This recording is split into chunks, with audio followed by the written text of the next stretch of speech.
Good afternoon. Good afternoon, or good morning, good evening, Yes. happy days. Oh, happy day. Oh, happy day. All the snow's gone. Oh, happy day. It's actually... Who would believe that we had all that snow just a week ago? and the weather's grey again. Yeah, it's raining outside. Oh, so what we're going to talk about today? I thought you were going to talk about your boyfriends. Well, yeah, I guess. Okay. We're going to talk about boys. Boys in Boyfriends or general. girlfriends. Right. Partners, significant others. Significant Romantic others. I hate that phrase, relationships. significant others. Why? Well, I don't know. It suggests that there are a lot of insignificant people in your life. Anyway. Romantic partners. Yes.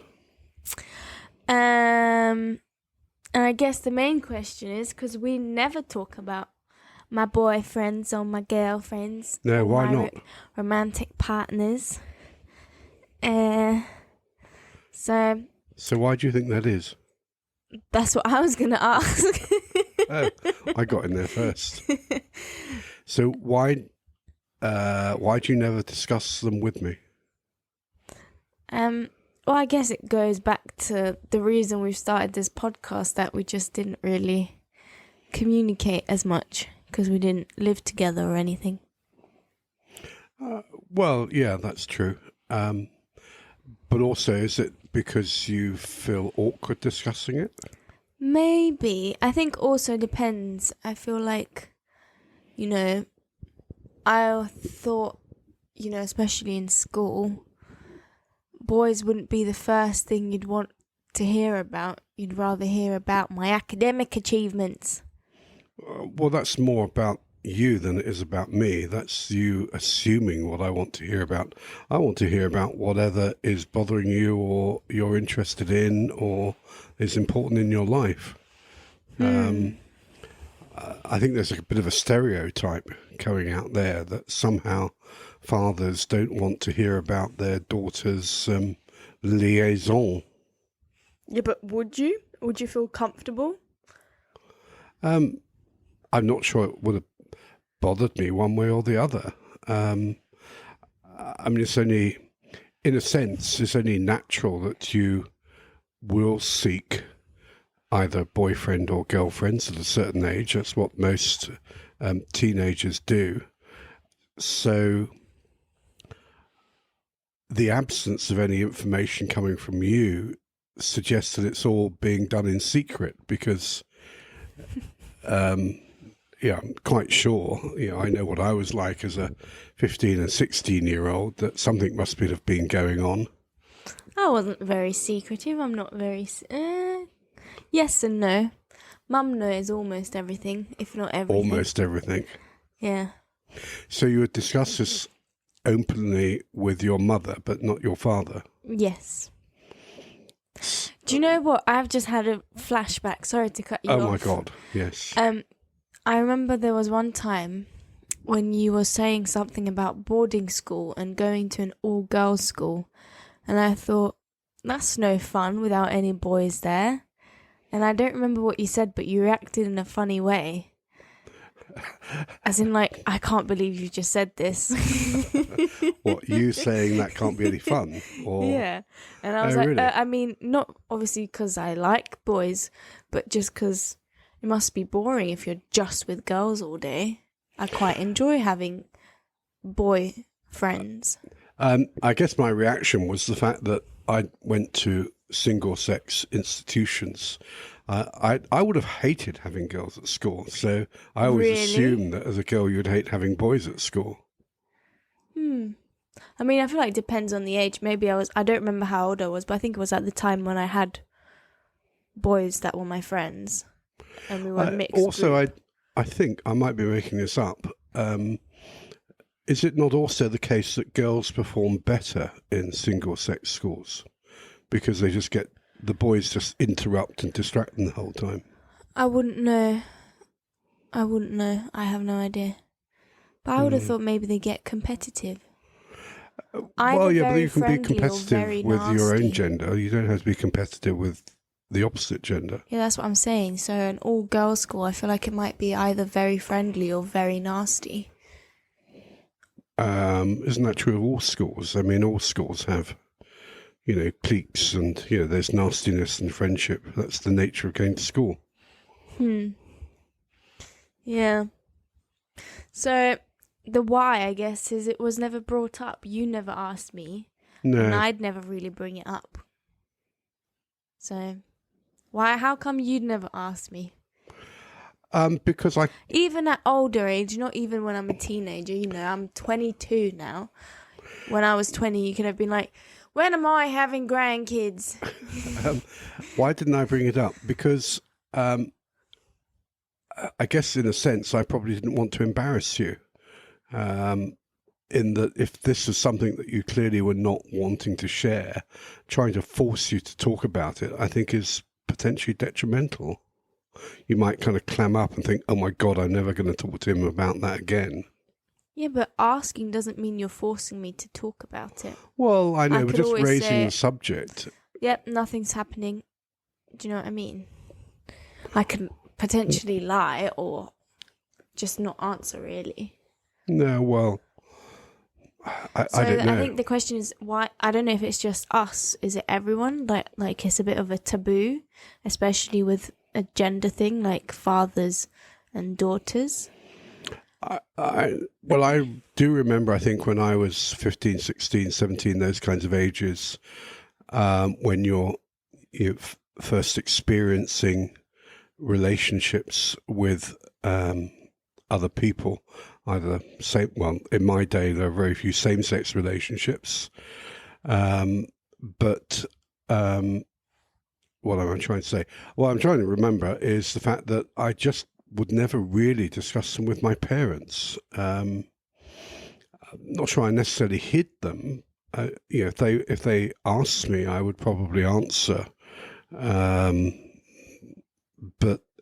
it just wasn't something that was discussed because it was your kind of private life. I mean, it was actually one of the things that set you apart from your parents. This is something that you're experiencing for the first time on your own. It's something that's really quite individual, something that helps to define you. And the last thing you want is your parents really knowing too much about it. That's what I thought at the time. Interesting. And that said, I mean, my mother in particular, she knew, certainly one of the earliest girlfriends I had. In fact, she encouraged her to come round and was very friendly with her, and actually curiously remained friendly with her even after we split up. She very much liked her, but I think there was a certain tendency for me to keep my mother, or my father, to be honest, he didn't really have any clue what was happening in that regard. But my mother, I think, who was interested, I think I did keep her at arm's length, just because I kind of wanted this. I didn't want her kind of trying to take over the relationship, if that makes sense. Kind of. Like, sort of, invite her around, and up and she really liked her, and then you had to like explain why, or if you weren't too sure if it is a relationship, because there's that kind of in between stage where it's not necessarily something. So I guess I just didn't want her intervening. I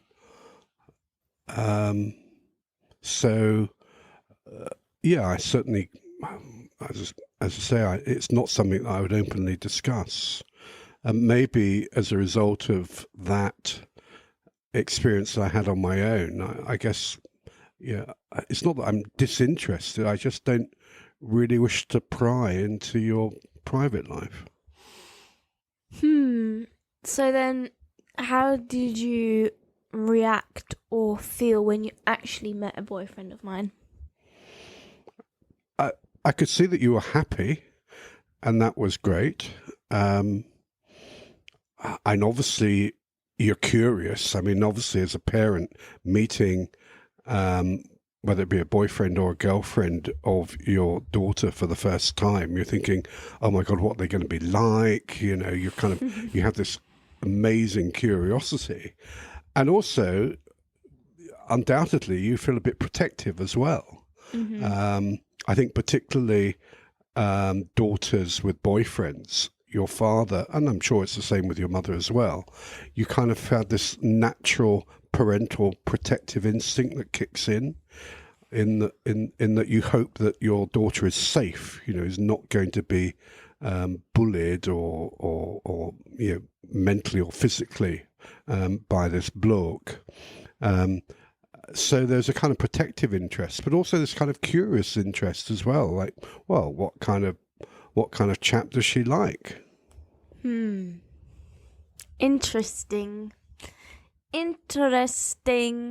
So is it like... So what was your... I mean, you talked about how did I react when I first met one of your boyfriends. I mean, what was the experience like for you? Were you nervous about it? Were you I was apprehensive? nervous. So Nervous and I think awkward. indeed, which is again another reason why I don't particularly wish to pry into your private life, because the last thing I want to do is make you feel nervous and awkward.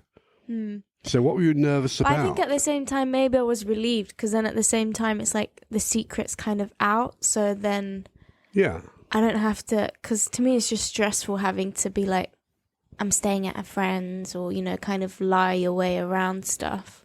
Yeah, being economical with the truth, shall we Yeah. say. I don't think you're a natural liar, but you... No, I'm not.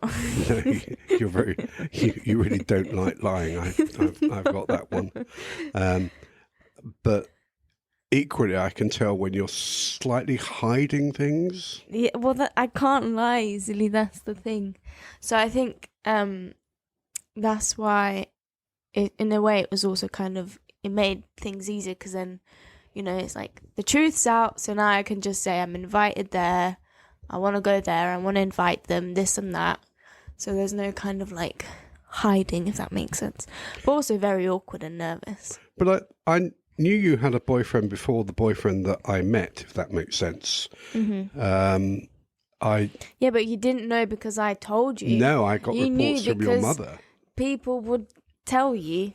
Yes, well, primarily your mother, I seem to remember. I think you may have mentioned it, or you talked about you'd go off on Saturday mornings with your friends, of which there was clearly a special male friend within them. But that didn't last that long, did it? I don't know what you talk. Oh. I'm not going to mention. Actually, I don't know the name. I mean, I know that he was the son of a football player. Oh no! I don't know if you can say that. Yeah, I know who you're talking about now. Oh right. He was my first kiss. Oh well, there we go. That was all. That was all. No, there was 4 of us. We'd go out together. You have 4 boyfriends at the same time. Oh my God. No, that's a revelation. No. It was my best friend and his best friend. Oh, and my best see. friend was together with his best friend. So we all Was that went her out. first kiss as well? I don't know. That's none of my business to reveal. Okay. So then now that I'm older, because I feel like you probably would have reacted differently when I was younger if I asked for a partner to stay over, you probably would say no, assuming I'm under 18, right? Depends on the circumstances. I mean, certainly if you're under 16, definitely. Obviously, there's a difference between being, you can legally have sex over the age of, 16 and over. But you're right. I think the parents' attitudes change. Obviously, the older you get, and particularly once you pass the age of 18 or 21, land for ages, then you're an adult woman now. You can do what you like. You don't need my consent to sleep with somebody. Yeah, but that being said, how would you feel if I was to invite a partner here, would you allow? Because this is your house now. This is indeed my It's house. not my flat at uni. Absolutely.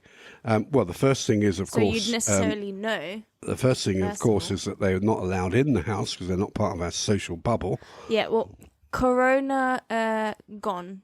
Right, Corona's rules thing of the permitted. past, as Yeah, if yeah. it will ever be a thing of the past. Okay, so let's, in a Corona-free world. Or actually, but what if I was dating someone and, well, probably online, and then I thought, can he come and stay with us? Or can I go and stay there? Again, sorry, we're talking about Corona-free world, or I've lost the plot now. Is it allowed with Corona? He'd become part of our bubble. Do you know what? Partner. I don't know. I'm not quite sure. Anyway, let's just not involve Corona. Let's assume that this is a Corona-free conversation. Yeah. Okay, so you've met someone, or you're going out with somebody, and you want to bring them to my house. Yeah. And you want to share a bedroom. Well, because momentarily I live here. Yes. So. Well, you're an adult woman, and if this is what you want, it would be a little foolish of me to ignore that wish. If this is somebody who's important to you, so important that you want to, share your bed with them, then I think it would be rather stupid of me to deny the existence of this person and the strength of your relationship. So it's a really long way of saying, yeah, of course. Why not? Interesting. Well, if I say no, what am I going to do? All I'm going to do is offend you, probably, and the individual in question. And I think what parents don't realise, and this is what Mum told me, she said, I'd rather, not say no and let you bring your friends, boyfriends, girlfriends here because you're safer in my house. Well, exactly. And otherwise all it does is become clandestine, so to speak. Yeah. So you drive the problem underground. Well, not a problem, but if you want to sleep with somebody, you're going to do it with my blessing or not. And in some respects, I'd rather you did it with my blessing than otherwise. Well, yeah, I think that's the thing with teenagers. I think what parents don't realise is that then you put them in more unsafe situations than you might think of. Especially a teenager is going to be like, I'm going to do it whether you like it or not. So they're going to drive. In fact, if I say no, you're possibly even more likely to say, oh, sod that. I'm definitely, I wasn't sure about it before, but I'm really going to do it now. I mean, maybe not now. I'm not a rebellious teen, but also I feel like at the same time, for me to invite someone here... I think you would feel embarrassed as well. Yeah, I would. And that's what I'm saying. For me to invite someone here, it means that it's serious enough that I'd want them to meet my parents. Which is quite, I'd say, sometimes a big step. Yeah. Yeah. So I'd never necessarily, unless it's kind of an accident or kind of I wouldn't necessarily introduce someone who I don't think is quite that important to my parents. Yeah. So it has to get to a certain level. I'm not quite sure how you would describe it. A certain level of seriousness. Potentially. Yeah. But I think I'd feel awkward, but... Well, and so would possibly the individual themselves. But I think that's an awkward thing anyway. Is it not? It's awkward as it is. Yeah. So... at what point does it not become awkward? Is it when you get married or engaged? Well, 5 years on? One would hope that if you got married to somebody... you wouldn't feel awkward taking them to your parents' house. Yeah. One sincerely hopes that at what point does it stop being awkward? Well, clearly stops being awkward when you're married, one would hope. 2 years in? 3 years in? in some respects, I don't think it's about a length of time, because if you're still meeting that individual for the first time and you know nothing about them, there will be a sense of awkwardness for all parties involved. You will be wondering, oh my God, is my dad going to like this person? I'm going to be wondering, oh, who on earth is this?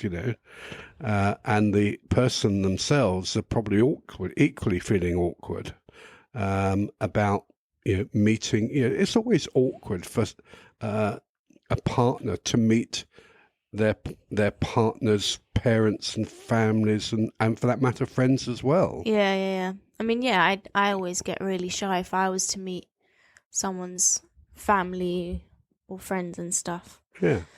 So then I have a different question. Right. Would you intervene or say something if you thought that a partner, or even just a friend, it could be just a friend, wasn't good for me?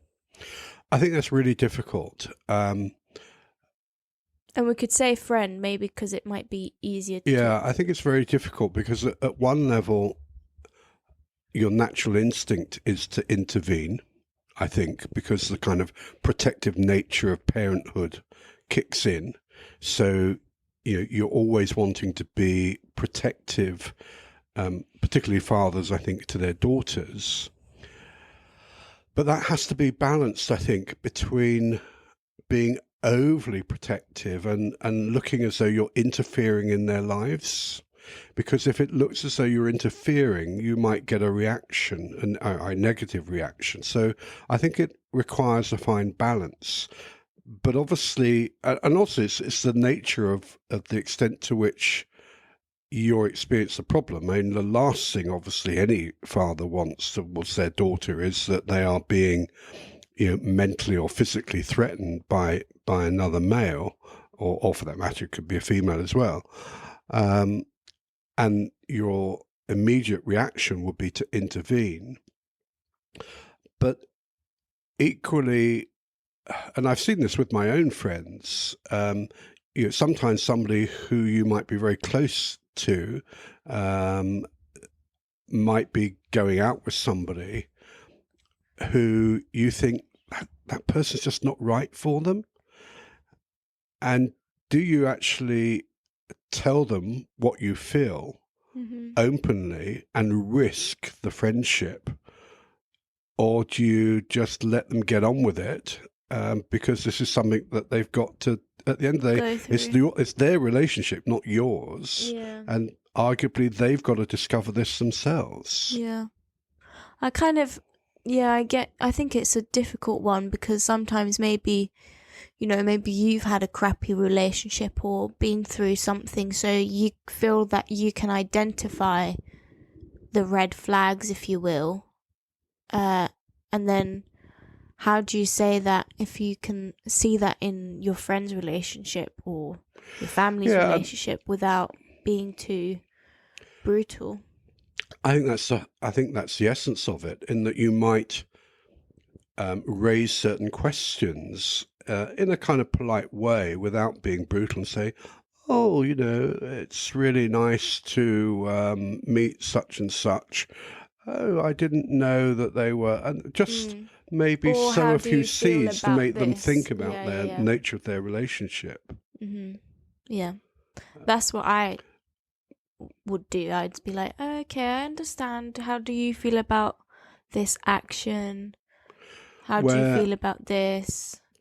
Where what one is doing is not trying necessarily to impose your own will or thoughts or views on the individual in question, your daughter or friend or whoever it might be, but trying to get them to think about the relationship and whether it really is what they want. Mm-hmm. I don't know, it's very difficult. I mean, friends at one level, I think, are there to tell you when you're being stupid. And we all need friends to tell us, oh, come on, you're just being an arse, or, don't do that, it's not right. They are there to counsel you, But whenever you're counselling somebody, there's a danger that you can offend them at the same time. So it's a very difficult path to tread, I think. Because it's kind of like, if I say this, will they then not tell me what happens? Because then it might get worse and they won't tell you. Indeed. So then last thing you want is for them to not confide in you because... Indeed, because if you overstep the mark, they're not going to go back to you for advice another time, if you see what I mean. Yeah. It's a tricky one. And I think I can imagine if it's already that tricky to do to your own friends, I can only imagine. But I feel like as a parent, maybe you have more authority than a friend. You have a different authority, whether it's more or less, I'm not entirely sure. And maybe you have more experience, so you could say, you know, when I was your age, or, you know, so but many there's a years danger ago. in that, because there's a danger that then what you're doing is imposing values that might no longer apply, just because certain values applied when I was your age doesn't mean that they necessarily apply now. Go back to what you were saying. Although my mother was very open in terms of being friendly with, well, particularly with one girlfriend I had, even if at the age of 18, if I had asked for that girlfriend to stay over and for us to sleep together, there would have been hell to pay, as much as she liked the individual in question, because my mother would have had a very, very strict view about the notion of sleeping together prior to marriage. And so, you know, a view that might now not be so readily applied. It's clearly important still for some people, but Yeah, but also when we say sleep together, you don't necessarily mean intercourse. You might literally just mean no, sleeping precisely. in the same bed and cuddling. Of course that, but the Still, fact that you are physically in the assumption. same bed means that there are opportunities, shall we say, that arise that wouldn't otherwise do that. And we're kind of getting into, or the point I was trying to make was that I've completely forgotten what the point was now. The point is that values change over time, and it would be inappropriate for me to apply values that I grew up with necessarily on you. Okay. I see. So then how far do you think you'd have to go for you to intervene? I think the problem with that is that unless you actually know what's going on, you don't know how far is. All I can do is gauge the effect it's having on you. Yeah, so I guess you see how unhappy someone is. So it's a question of how much this is disturbing you in terms of your happiness, in terms of your fear. It might be something that some people might think is very minor, but if it's having a major effect on your happiness and your safety and your perception of safety, then somebody needs to intervene. If I don't intervene, I need to make sure that somebody's doing it on your behalf. So it's really about, I think, an understanding of the effect it's actually having on you. Yeah. All your friends and whatever. Yeah. I agree. Yeah. So, do you think maybe we should talk about romantic interests and partners? Do you think I should ask you for advice if a boy texts me and say, "Oh my God, he just said this. What do I reply? How long should I take to reply? Should I ignore him?" Oh, well, absolutely, because, you know, I was a boy once, and again, there's a generational thing, but I can give you insights as to how they might be feeling. Why not? Should we do like an advice podcast? An advice podcast? Yeah, have people write in with their troubles, men troubles or boy troubles, and see what our different perspectives are generationally, but also gender-wise. Uh, Sounds very interesting, um, but um, but you've never actually really come to me with a problem about a boy or a partner. Maybe I should do this right after we close this podcast and tell you all my troubles. My boy Absolutely. troubles. Well, in the last podcast, you said that you wanted to go on a date.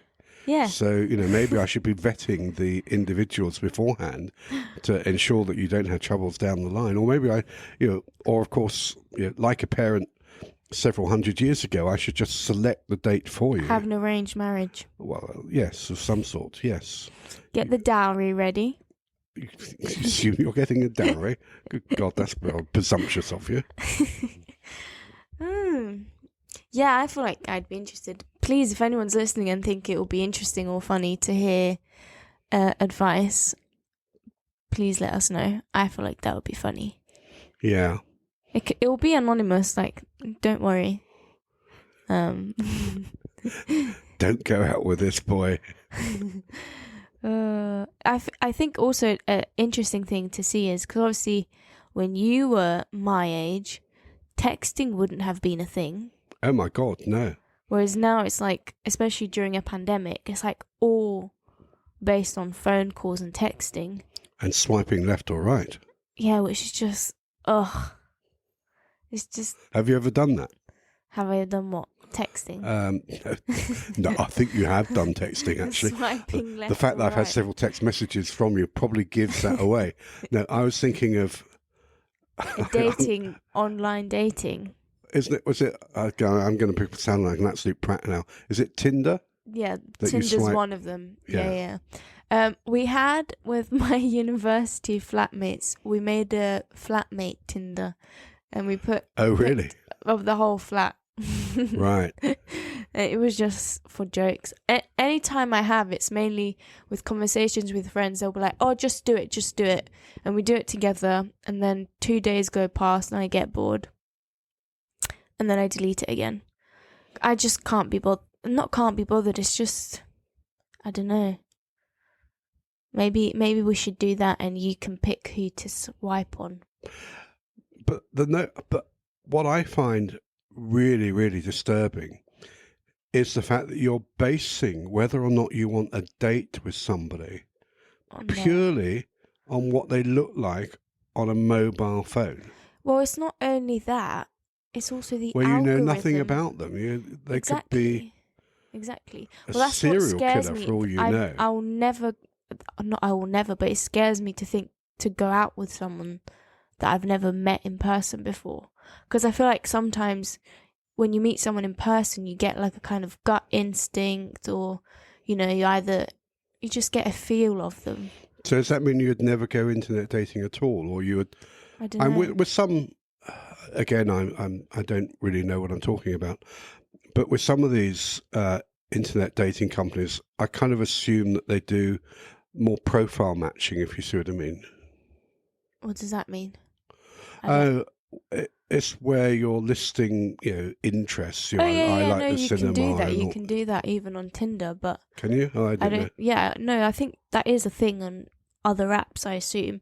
And I know a lot of my friends feel comfortable. For me, it freaks me out thinking to go on a date. If I were to go on a date, I feel like I'd want a friend somewhere on standby. A chaperone. Yeah, not necessarily just like, be in the shop next door or just somewhere close. Well, you want somebody to know Yeah. what's going on, Yeah. so that you can Feel press the safe. help button or whatever. Yeah. But I know people that do it and don't get scared and what have you. So maybe it's just me, but I don't know. Does that mean you've had a bad experience? No, I've never gone on. That's what I'm saying. Like, I'll keep the app on my phone for like 2 days and then delete it. I've never gone on a date with any of the people I've talked to. Wow. Never even carried the conversation on for more than Is that because you just get cold feet, or you find, or they're just boring? a bit of everything. I don't know. Maybe it's just not for me, and that's okay. So, how would you meet your next boyfriend, so to speak? What are you just hoping that they're going to miraculously Appear. ride, on a white Charger down the street in Well, shining it's armour. difficult during a pandemic anyway. Yeah, well, so again, let's assume the pandemic's on. I mean, would you just literally just wait for it to happen, or would I you? don't know. I don't know. You start clubbing. I don't know. Maybe it's just not a part of my. Well, I don't know, because obviously at university you'd meet people every day, or if I'm at work, I don't know. I feel like to me this just sounds kind of far off, considering we're stuck at home. Yeah. So, I don't know. Maybe through friends. I don't know how people meet people anymore. I don't know what it is to see other people. And also, pre-pandemic, essentially, the pool in which you fished, if that makes sense, was the university. You would meet people. Yeah. Through friends or friends, nights out, friends or friends, courses, I don't know. Or via school before that. Yeah. That's the thing. Like So your supply chain has been cut off, is what you're saying. Yeah, I guess so. Dear, oh dear. Right. Well, right then. I think we should end it here. Please like, subscribe, follow the podcast, leave us a nice review, comment, send us... And suggest topics for us to talk about. Yeah, if you want us to talk about anything, please send us a DM on Instagram. Yeah. Thanks for listening. Bye.